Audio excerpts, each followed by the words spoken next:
Okay, last one. So this is one of the ones again that was unnumbered on the question sheet by accident, but this is number 34 on the mark scheme. We first of all have 10 cos theta minus 3 sine theta, and we've got to express it in the form r cos theta plus alpha. So I'm going to have to use a different sheet of paper for this because there's so much of it. Here we go.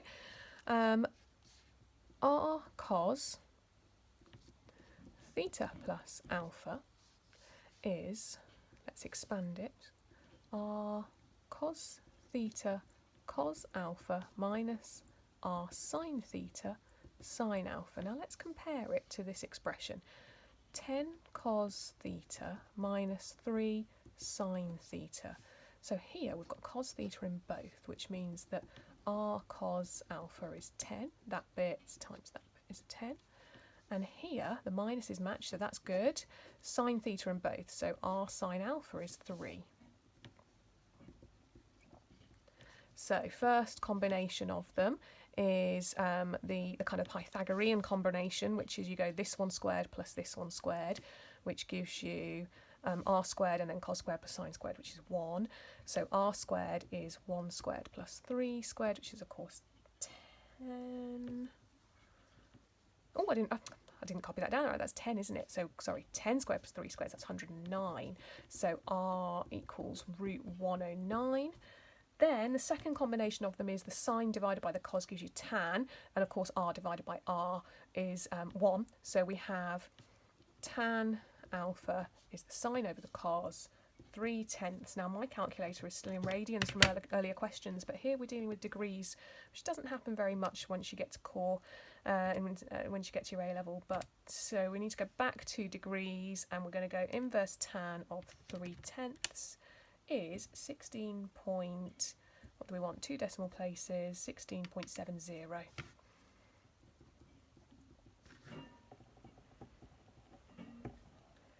So finally, we'll write down really clearly, because we're going to have to use it later on in the question, that that expression is equal to root 109, and it wants the exact value, so we leave it like that, root 109 cos theta plus 16.70 degrees.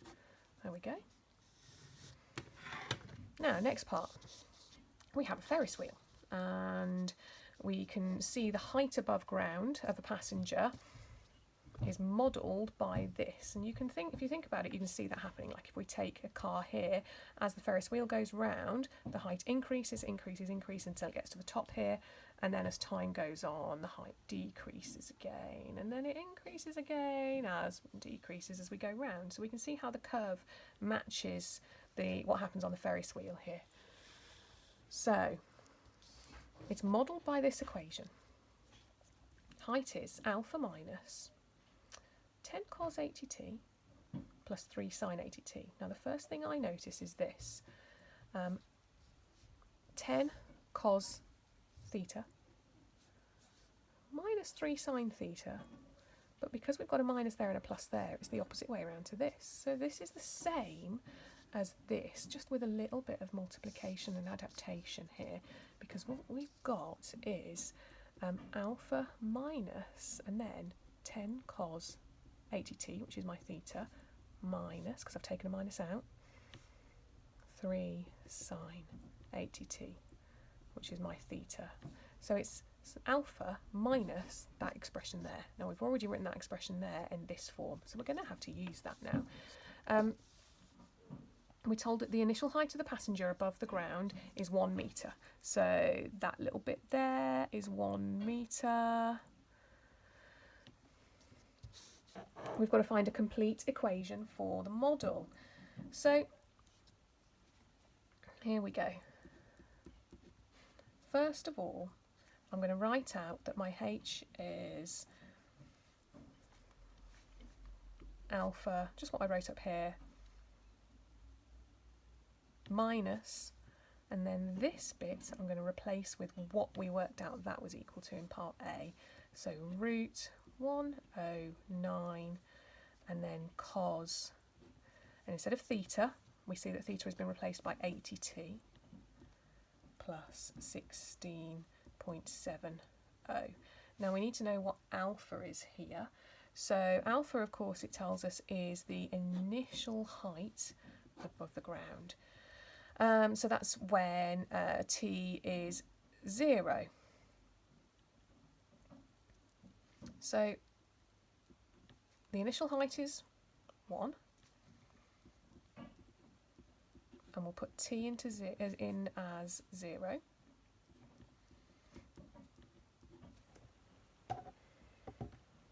So we need to add this to the other side. 1 plus root 109 cos 16.70 gives me 10.9999, so 11. So I've worked out that alpha is 11.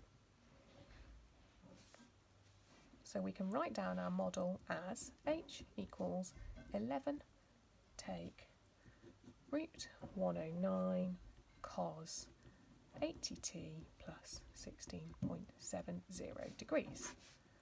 So that's the complete equation for the model. Next, find the maximum height of the passenger above the ground. Now, we've got 11 subtract a trig function. Now, this trig function is a multiple of cos. The bit inside here is a left to right transformation, doesn't affect it vertically. So cos on its own, cos of any angle in here, goes between 1 and minus 1, which means all of this goes between root 109 and minus root 109. So if we want the maximum height, we're going to go 11 minus, and then take the minimum of this, which is minus root 109. So it's 11 plus root 109. Now it doesn't ask us to give either the exact value or an approximate one, so we'll give that one and we'll also approximate it. So we've got 11 plus root 109, which is 21.44. And because it asked us to give to 2 decimal places previously in the question, I'll stick with 2dp now. So that one or that one is my final answer, and either I'll just put them both and I've covered all bases because it doesn't ask for anything in particular. So now let's move ourselves on a little bit more. Part C, find the time taken to the nearest second for the passenger to reach the maximum height on the second cycle.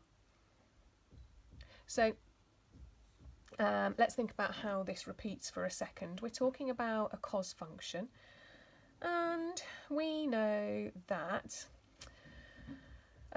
for a standard graph of cos,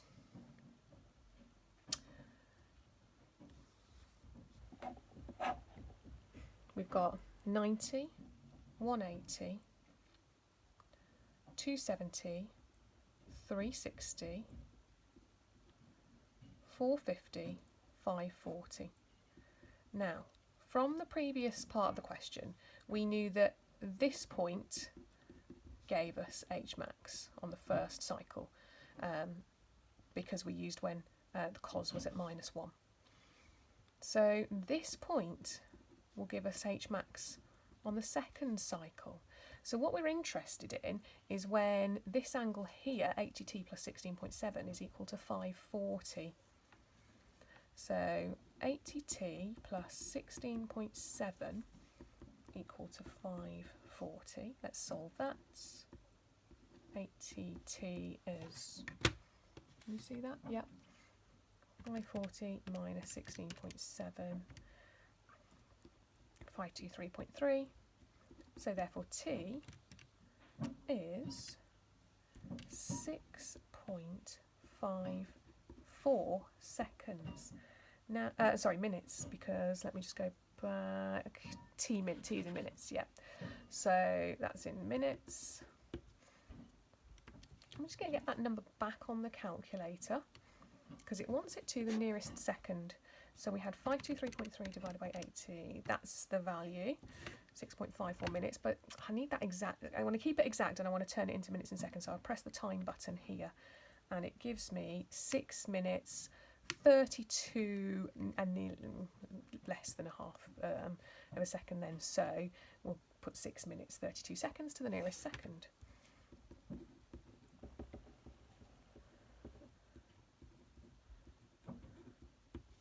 There we go.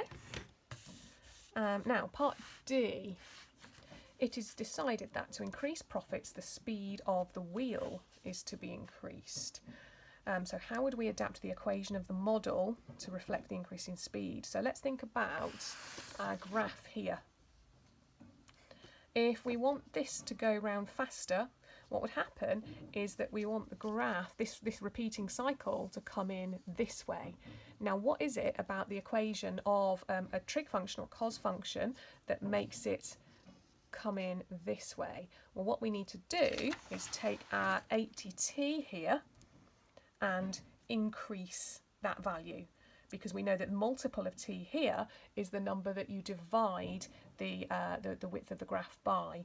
So in order to make this go faster, we need to increase the 80 in 80t.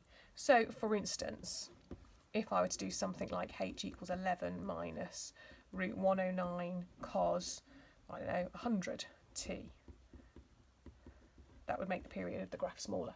Therefore, we would increase the speed. So that's what we need to do to adapt the model. And there you go.